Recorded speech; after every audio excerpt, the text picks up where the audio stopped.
भारत के most wanted आतंकवादी और 26/11 हमले का मास्टरमाइंड तहव्वुर राना कल भारत लाया जा रहा है। भारत सरकार की ओर से उसके प्रत्यर्पण की तमाम जो प्रक्रिया है वो पूरी हो चुकी है। हमारे साथ ब्रिजलाल जी हैं जो उत्तर प्रदेश पुलिस के डीजीपी रहे हैं और मौजूदा समय में सांसद हैं राज्यसभा के। सर, जब ये घटना हुई थी 26/11, उस वक्त आप एडीजी लॉ एंड ऑर्डर थे उत्तर प्रदेश के, और कई ऐसी घटनाएं उस दौर में हुई जब आपका मुंबई पुलिस के साथ लगातार संपर्क रहा। अब तहव्वुर राना भारत लाया जा रहा है। डेविड हेडली का वो करीबी था, उसको एक तरह से उसने एक्सेस दिलाया। इसके आरोप में वो अमेरिका में गिरफ्तार भी हुआ है। अब भारत लाया जाना, इसे कितनी बड़ी आप जीत मान रहे हैं जांच एजेंसियों के लिए, सुरक्षा एजेंसियों के लिए, और किस तरह की प्रक्रिया अब होगी उसके साथ? मैं सबसे पहले नरेंद्र मोदी जी को साधुवाद देना चाहूँगा, जिनके प्रयास से, जिनकी डिप्लोमेसी से आज तहव्वुर राना भारत आ रहा है। उसका प्रत्यार्पण सफल हुआ है और भारत ला जाएगा। मैं उस समय एडीजी लॉ एंड ऑर्डर होता था, एसटीएफ और एटीएस का मैं फाउंडर चीफ हूँ यूपी का, और एटीएस का चूँकि फाउंडर चीफ रहा एसटीएफ, तो मेरे बॉम्बे पुलिस से बहुत अच्छे संपर्क रहते थे। और उस समय उसी दौरान मैंने फरवरी 2008 में पकड़ा था फ़हीम अंसारी, गोरेगांव मुंबई, जो वहाँ साहिल पावस्कर के नाम से रहा था, पाकिस्तान ने प्लांट किया था। और दूसरा था सबाउद्दीन, ये मोतिहारी बिहार का था, जो अलीगढ़ यूनिवर्सिटी में पढ़ने गया था। वहाँ से आईएसआई ने स्पॉट किया, ले गए लश्कर तोयबा हाफिज़ सईद के हेडक्वार्टर पर ट्रेन हुआ। और उस सबाउद्दीन से 2005 में इंडियन साइंस कांग्रेस बंगलौर में हमला कराया गया था, जिसमें दिल्ली यूनिवर्सिटी के प्रोफेसर पुरी मारे गए थे। मैंने 26/8 को पकड़ा था। सीआरपी अटैक हुआ था रामपुर 31 दिसंबर 2007 की रात पर, न्यू ईयर्स ईव पर 7 सीआरपी जवान मारे गए थे। और उसमें मैंने चार्जशीट लगाई थी। उसमें 2 पाकिस्तानी थे, इमरान शहजाद, फारूक अहमद। और जब अखिलेश सरकार आई तो उन्होंने 14 आतंकवादियों के केस वापस लिए थे। रामपुर अटैक भी केस वापस ले लिया था। फिर उसको जब मैंने सबाउद्दीन को पकड़ा, वो लश्कर तोयबा का इंडिया कमांडर था, हेडक्वार्टर उसका काठमांडू था, थोराया फ़ोन लेकर चलता था। और उसके बाद हम लाए, फिर उसके पास फ़हीम अंसारी पकड़ा गया। और मुंबई जो 26/11 का अटैक हुआ, पूरा नक्शा मिला, हार्ड एंड मैप। मैंने फ़हीम अंसारी से बात किया, मैंने खुद इंट्रोगेशन किया है। उसने कहा वो पाकिस्तान में था, कराची प्लान का हिस्सा था। और उससे गूगल पर पूछा जाता था ये टाइडेंट होटल कहाँ है, ताजमहल कहाँ है, चबाड़ हाउस कहाँ है, शिवाजी। तो कहा मैं बताता था। उसके बाद मुझे भेजा गया और साहिल पावस्कर के नाम पर मुंबई में रहा। फर्जी आइडेंटिटी बनाई और आइडेंटिटी बनाकर मैप बनाकर वो देने जा रहा था। उसी बीच में हमने पकड़ लिया। हम दोनों को हमारी टीम ले गई मुंबई। और मुंबई मैंने कहा भैया ये जो है मैप है, आपके यहाँ कुछ बड़ा होने वाला है। ये बनाया है पाकिस्तान के साथ काने बनाया है, रकी करके बनाया है, जो रकी कोलमैन हेडली भी ने किया था। और फिर ये तहव्वुर राना जो आ रहा है, ये आर्मी का डॉक्टर था, पाकिस्तान का कैप्टन था। और फिर इसने और कोलमैन हेडली ने मिल करके कई बार ये आए, रेकी किया, और फिर अल्टीमेटली 26/11 का अटैक हुआ। अगर मुंबई पुलिस उस समय चेत गई होती तो 26/11 को हम बचा सकते थे। आपने स्पेसिफिक इनपुट दिया कि 2 लोगों को आपने गिरफ्तार किया है, एक को मुंबई के गोरेगांव से, दूसरे को बिहार के मोतिहारी से। उन दोनों के पास से जो जानकारी मिली, जो आपको डॉक्यूमेंट्स मिले, उसके आधार पर आपको ऐसा लगा कि मुंबई के लिए कुछ बड़ा प्लान हो रहा है, और ये जानकारी आपने तब अपने मुंबई काउंटर पार्ट्स को दिया, उन्होंने गंभीरता से नहीं लिया, आप ये कहना चाह रहे हैं? बिल्कुल ये कहा, लेकिन उसमें एक दिक्कत भी थी। 26/11 जो आप देख रहे हैं, जब हुआ तो दिग्विजय सिंह, अभी पार्लियामेंट में भी बात आई थी, मेरी पुस्तक है इंडियन मुजाहिदीन निशाने पर गुजरात।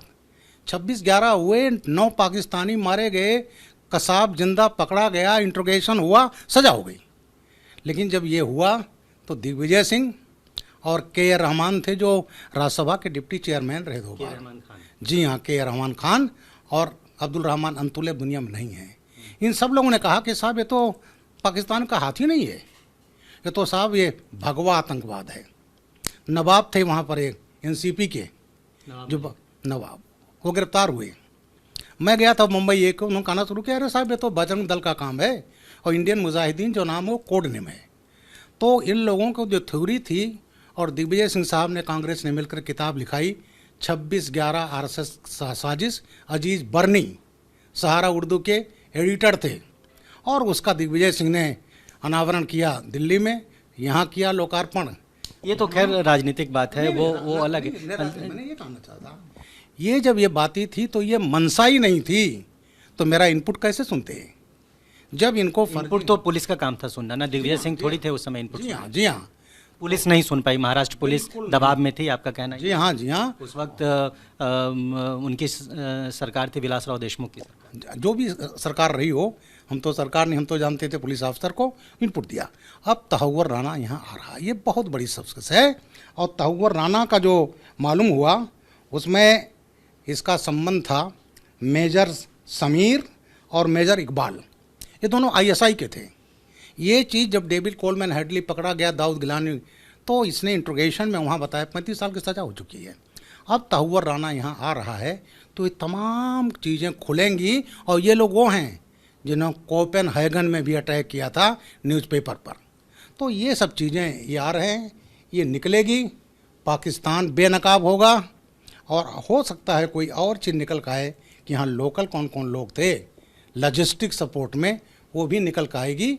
तो बहुत लोगों के चेहरे बेनकाब होंगे, और ये भारत की बहुत बड़ी सफलता है। सर, आप बहुत लंबे समय तक आपने पुलिस में सेवा दी है, बड़े पद पे रहे हैं, डीजीपी रहे हैं, एसटीएफ को आपने बनाया उत्तर प्रदेश में, और अब इतने बड़े आतंकवादी का प्रत्यर्पण भारत में हो रहा है। किस तरह के सवाल उससे पूछे जा सकते हैं, किस तरह की जानकारियां उससे मिल सकती है? क्योंकि 26/11 सबसे बड़ा आतंकवादी हमला हमारे देश में हुआ था, और उसका एक मास्टरमाइंड वो माना जा रहा है। लंबे समय से कोशिश भी की जा रही थी कि उसका एक्सट्रेडिशन हो, नहीं हो पा रहा था, अब वो हो रहा है, कल आ रहा है। आपको क्या लगता है किस तरह की जानकारी उससे मिलेगी, और उस जानकारी के आधार पर हमारा कदम क्या होगा पुलिस का अगला? ऐसा है, 26/11 तो अटैक हो गया, प्लान किया, हो गया। इसके अलावा इन्होंने कई शहरों की रेकी भी की थी। कोचीन का किया था, बंगलौर का किया था, आगरा का किया था। और मैं जब एडीजी लॉ एंड ऑर्डर था, जब जयपुर लश्कर तोयबा ने किया ब्लास्ट, अहमदाबाद ब्लास्ट किया, तो आगरा भी निशाने था, क्योंकि वो पर्यटन का हब है। तो वो भी था, लेकिन हम लोगों, मैं ही था, लॉ एंड ऑर्डर का भी हेड था, एसटीएफ एटीएस का था, हमारी सतर्कता इसलिए कि वहाँ नहीं हो पाया। तो ये जो पकड़ा गया है, अब इसमें एक तो इंटरनेशनल आतंकवादी है, कोपेनहेगन में, डेनमार्क में किया। यहाँ इनका क्या क्या प्लान था, इनके कौन से लोकल थे, ये अपनी एक एजेंसी, बिजनेस एजेंसी यहाँ बॉम्बे में इस्टेब्लिश करना चाहता था as a cover, business visa यही दिलाता था तहव्वुर राणा। तो इसके आने से ये तमाम जो भी कड़ियाँ सॉल्व नहीं हैं, वो कड़ियाँ भी खुलेंगी, और इसमें तमाम चेहरे बेनकाब होंगे, और तहव्वुर राणा को हम इंडियन कानून के तहत इसको सज़ा दिलाने में कामयाब होंगे। तहव्वुर राणा सर एक तो पाकिस्तानी मूल का वो एक डॉक्टर था, पाकिस्तानी मूल, पाकिस्तान में पैदा हुआ, वहाँ उसने आर्मी में डॉक्टर की सेवा दी, बाद में वो 90s में कनाडा चला गया। तो उसका भारत से तो कोई संपर्क नहीं, भारत से कोई संबंध नहीं था, न जन्म का संबंध, न रिश्तेदारों का संबंध। तो उसने इतने बड़े पैमाने पर एक्सेस कैसे दिया, इन्फॉर्मेशन उसने कैसे पाकिस्तानी आतंकवादियों को दी, पासपोर्ट बनाने में उसने कैसे मदद की, मुंबई के होटलों की जानकारी उसने हेडली को कैसे दिया, ये सारी चीज़ें बिना लोकल सपोर्ट के तो नहीं हो सकती है। तो अब लगता है कि उसके अब भारत आने से ये तमाम जो रहस्य हैं वो उस पर पर्दा उठेगा। बिल्कुल, आपने मेरे प्रश्न का खुद ही जवाब दे दिया, क्योंकि इतना बड़ा प्लान करना आइसोलेशन में नहीं होता। इसमें आईएसआई का सपोर्ट है, आईएसआई का नेटवर्क है, और जैसे मैंने कहा मेजर इकबाल और मेजर समीर, इनका नाम आ चुका है। अब जब यहाँ लाएंगे तो मेजर समीर, मेजर इकबाल अकेले तो कर नहीं लिए होंगे पाकिस्तान में बैठ करके। ये यहाँ आए, बिजनेस या टूरिस्ट वीज़ा पाए, रेकी किया, सर्वे किया, तो यहाँ इनको बनाना था हब, इनको कोई बिजनेस सेंटर खोलना था कवर, तो बिना लोकल के तो होगा नहीं। तो इसलिए ये सब बेनकाब होंगे, और जो चेहरे अभी छिपे हैं वो भी बाहर आएंगे। एक चीज़ और सर बताइए, जो आपने बताया कि आपने 2 लोगों को गिरफ्तार किया था 26/11 की घटना से कुछ महीने पहले, फरवरी में, मतलब नवंबर में ये घटना हुई, फरवरी में आपने मोतिहारी से और गोरेगांव से 2 लोगों को गिरफ्तार किया था। उन दोनों से जो जानकारी मिली वो जानकारी आपने मुंबई पुलिस को दी। क्या लगता है कि मुंबई पुलिस ने क्यों कार्रवाई नहीं की होगी, क्यों इंतजार किया उन्होंने 8 महीने? अब देखिए, एक तो लापरवाही भी हो सकती है।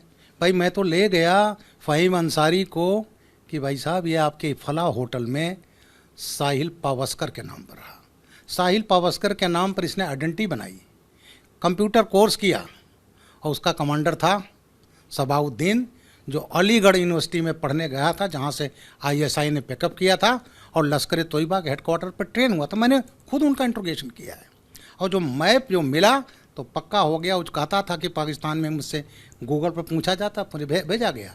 तो ग्राउंड रिपोर्ट रेकी करके तैयार करके फ़हीम अंसारी दे रहा था, तो मैंने वो इनपुट दिया, उसी पर गिरफ्तार कर सकते फर्जी आइडेंटिटी, लेकिन मुंबई पुलिस ने कोई ध्यान नहीं दिया। तो मैं तो कहूँगा उस समय उनकी लापरवाही थी, अदरवाइज वो जो मैंने दिया था उन पर अगर कार्रवाई होती तो 26/11 हम बचा सकते। उन लोकेशंस की भी जानकारी उसने दी थी जहाँ जहाँ हमले हुए थे, ताज होटल और आसपास की जगह? जी हाँ, जो उसने मैप बनाया था मैंने तो देखा है। हाजी अली से मंत्रालय, होटल ताज, चबाड़ हाउस और शिवाजी टर्मिनस, विक्टोरिया टर्मिनस, वो कैफे भी जहाँ पे कुछ इजरायली लोग मारे? यहाँ चबाड़ हाउस, कैफे हाउस, वो टोटल उस मैप में था, बहुत खूबसूरत हैंड राइटिंग में था, वो था। तो बिल्कुल वो डेफिनेट था, उस पर उनको करना चाहिए था, वहाँ पर ये रिमांड लेते। फिर हमारे केस में था रामपुर अटैक में, हमने रामपुर अटैक में उसको सबाउद्दीन को फांसी की सज़ा हो गई, और 2 पाकिस्तानी थे फारूक और इमरान साजाद, उनको फांसी की सज़ा हो गई, जो अखिलेश यादव ने केस वापस लिए थे, और फ़हीम अंसारी को भी 10 साल की सज़ा हमारे जेल में है। तो स्पेसिफिक इन्फॉर्मेशन आपकी ओर से देने के बाद भी कार्रवाई मुंबई पुलिस नहीं कर पाती तो शायद ये घटना नहीं होती। बिल्कुल। कुछ अधिकारियों का नाम बता पाएंगे जिनके आप संपर्क में थे, जिनसे आपने ये जानकारी साझा की थी? नहीं, ये उचित नहीं होता किसी का नाम लेना। उस वक्त की सरकार के बारे में कुछ कहेंगे? महाराष्ट्र में तो कांग्रेस नहीं, महाराष्ट्र में कांग्रेस की सरकार थी। अब कांग्रेस का जगजाहिर है जो 26/11 जैसा अटैक, जिसमें 170 लोग मारे गए, 2 IPS अफसर थे, हेमंत करकरे और दिनेश कामटे, इंस्पेक्टर सालस्कर, जहाँ पुलिस वाले 10-12, मेजर उन्नी कृष्णन एनएस जी के, जहाँ ये मारे गए, और वहाँ नैरेटिव ये बना कि पाकिस्तान का हाथ नहीं है, तो उनसे क्या आप उम्मीद कर सकते थे? उन्हें तो ये था भगवा आतंकवाद, भगवाद का नैरेटिव गढ़ रहे थे। शायद ये ना गढ़ते, खुले दिमाग से करते तो बिल्कुल ये हो सकता था। एक सवाल सर आखिर में पूछूंगा, 2008 की ये घटना है, अब 2025, 17 साल, 16 साल लगभग समय हो गया। इतना लंबा समय एक्सट्रेडिशन में लगा है, ये थोड़ा और पहले हो जाना चाहिए था? ऐसा है, अब ये बता दूं, एक थे IPS अफसर बेहरा, जब डेविड कोलमन हेडली को इंटरोगेशन करने का दिया गया तो DIG थे NIA के, वो गए वहाँ और वहाँ की एजेंसीज़ के संपर्क में इंटरोगेशन किया, इंट्रोगेशन करके लाए, और मीडिया को भी मालूम होगा, उन्होंने बोल भी दिया। गृह मंत्री का नाम बताऊंगा, भारत सरकार के गृह मंत्री थे, कांग्रेस की सरकार थी, उनको बुलाया गया कि 2 गृह मंत्री थे कुछ समय के लिए, चिदम्बरम बने थे, शिंदे साहब भी थे, और उनसे पहले शिवराज पाटिल। जी हाँ, तो कांग्रेस के गृह मंत्री थे शिंदे साहब, तो उनको बुलाया गया बेहरा को, उन्होंने कहा रिपोर्ट बदल दो। उसने कहा ये नहीं हो सकता साहब, वहाँ करके मैं लाया हूँ, और दूसरे दिन वो रिपेट्रिएट कर दिए गए अपने केरला कैडर, क्योंकि ये लोग क्या, चिदम्बरम साहब कांग्रेस की जो थी, ये तो भगवा आतंकवाद का एक नैरेटिव बना चुके थे, फर्जी नैरेटिव। इस तरह जहाँ इनकाउंटर, मोदी जी को फंसाना चाहा, अमित शाह जी को फंसाना चाहा, तो ये तो भगवा आतंकवाद का जो नैरेटिव बनाने थे वो नैरेटिव के खिलाफ था। तो जब इनका नैरेटिव ऐसा था तो उस पर काम क्यों करते? क्योंकि जब वो काम करते, वो यहाँ लाया जाता, ये होता, तो वो तमाम चीज़ें खुलती। तो ये जब इस टाइप का नैरेटिव था तो क्यों लाते? इसीलिए जब मोदी सरकार आई, प्रयास करते करते अब जाकर वो फलीभूत हुआ है, जिससे मोदी सरकार, मोदी जी को मैं, अमित शाह जी को मैं बहुत बहुत बधाई, और अपनी जो पुलिस की एजेंसीज हैं उनको बहुत बहुत बधाई देता हूं। जानबूझकर डिले किया गया, आपका ये कहना? बिल्कुल जानबूझकर किया गया। जब फर्जी नैरेटिव बना ले तो अपने नैरेटिव के खिलाफ कैसे लाते? वोट बैंक की राजनीति में देश हित उनके लिए नहीं था इम्पोर्टेंट, वोट बैंक नंबर 1 पर था। बहुत शुक्रिया। तो ये बृजलाल जी हैं जो राज्यसभा के सदस्य हैं, बीजेपी के वरिष्ठ नेता हैं, और उत्तर प्रदेश पुलिस के डीजीपी के साथ साथ ये एसटीएफ के हेड रहे हैं। एडीजी लॉ एंड ऑर्डर थे उस वक्त जब 26/11 का हमला हुआ था 2008 में। और जो बहुत महत्वपूर्ण जानकारी इन्होंने दी TV9 भारतवर्ष को, ये बताया कि 26/11 से करीब 7-8 महीने पहले फरवरी में 2 लड़कों को इन्होंने गिरफ्तार किया था, मुंबई से और बिहार के मोतिहारी से। और उनके पास से जो जानकारी मिली थी उसके आधार पर मुंबई पुलिस को उस वक्त इन्होंने सूचना दी कि मुंबई में कुछ बड़ा आतंकी हमला हो सकता है, कुछ बड़ा प्लान है। उस वक्त अगर मुंबई पुलिस इनके इनपुट का इस्तेमाल करती तो शायद ये घटना नहीं हो पाती। ये इतनी बड़ी घटना जिसमें सैकड़ों लोगों की जान गई, उससे शायद बचा जा सकता था। ये दावा बृजलाल जी का है जो इन्होंने TV9 भारतवर्ष पर किया है। कैमरामैन निरंजन के साथ रजनीश रंजन, TV9 भारतवर्ष, दिल्ली।